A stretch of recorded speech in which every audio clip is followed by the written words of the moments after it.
Pokemon remakes have been a thing for quite a while now, from Gold and Silver to Red and Blue, so whenever there's a new console generation, it's always a given that we'll have a new generation of Pokemon, as well as a remake, and we've had some brilliant ones over the years, such as Heart Gold and Soul Silver, which are arguably the best entries in the series. The Switch has already had a remake per se in the fun Let's Go Pikachu and Eevee games. But it's time for another one now with the DS classic Diamond and Pearl finally getting the remake treatment. So with the games finally out, let's see how they did, shall we?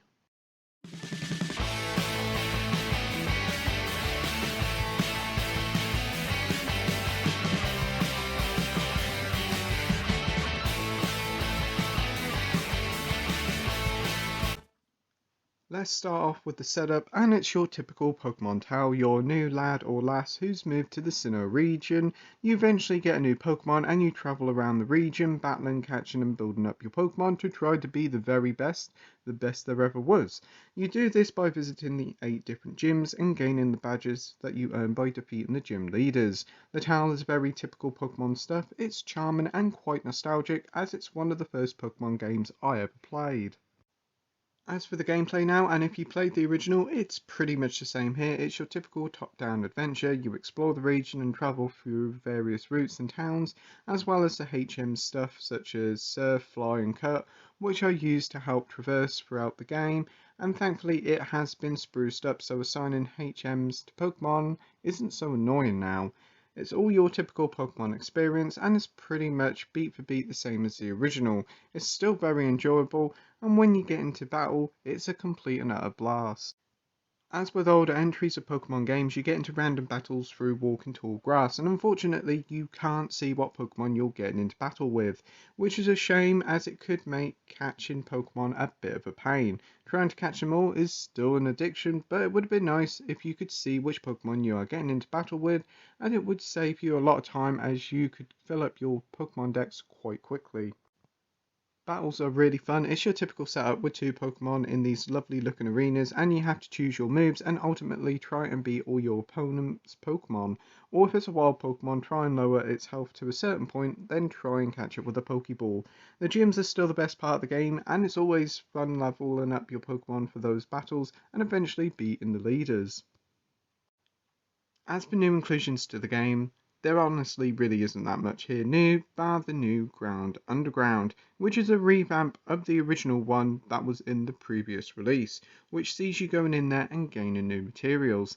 In this new version you can also find Pokemon in there as well, and they actually spawn on the map, which is great.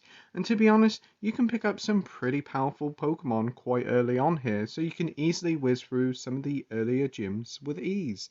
Add in the fact that you have EXP share that can't be turned off, and the game will be quite an easy going time, which is great for new players but can be a bit of a disappointment for returning players. Onto the length now, and Pokemon Brilliant Diamond and Shining Pearl is a pretty hefty adventure, taking you a good 20 hours to reach the game's conclusion. But obviously, completing the main adventure is only part of the fun, as trying to catch them all will easily take you well over 50 plus hours, so rest assured you're getting plenty of game for your money. Onto the graphical side of things now, and Diamond and Pearl on DS were great looking titles for the system, and Brilliant Diamond and Shining Pearl takes on a new chibi art style with the same top-down gameplay viewpoint. And to be honest, when the game was first announced, I wasn't really that keen on it, and now finally in my hands, the game's art style looks okay and quite cute, but it really does do nothing for me. I'd rather they'd use the art style of the Let's Go games instead.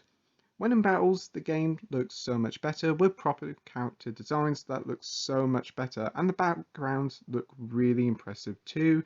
The Pokemon animations are actually pretty sweet too. It's certainly a bit of a mixed bag. I know there's a few folks who actually like the new art style, but for me, I'm not that keen on it.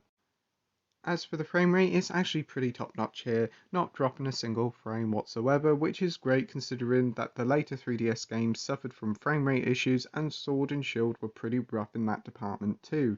So that's great, but then again it is to be expected as the game isn't pushing the Switch that far. Conclusion time now, and Pokemon Brilliant Diamond and Shining Pearl are competent and safe remakes that don't break new ground and just feel like a stopgap before Pokemon Legends Arceus in January. But what we do have here is a safe, fun game with great RPG systems and many iconic Pokemon, but the chibi art style really does do nothing for me, and it feels a bit of a downgrade compared to the original. It's also disappointing that the improvements Platinum brought in haven't been included here too, but at the end of the day, it's still a great game. It's just too safe of a remake. If you can play Platinum on DS, I would highly recommend that. So with that, I'm giving Pokemon Brilliant Diamond and Shining Pearl a 7 out of 10 with the title of good. As always, thank you for watching my review. I hope you enjoyed it. If you could like and subscribe, that would be totally awesome. And as always, till next time, happy gaming. Bye.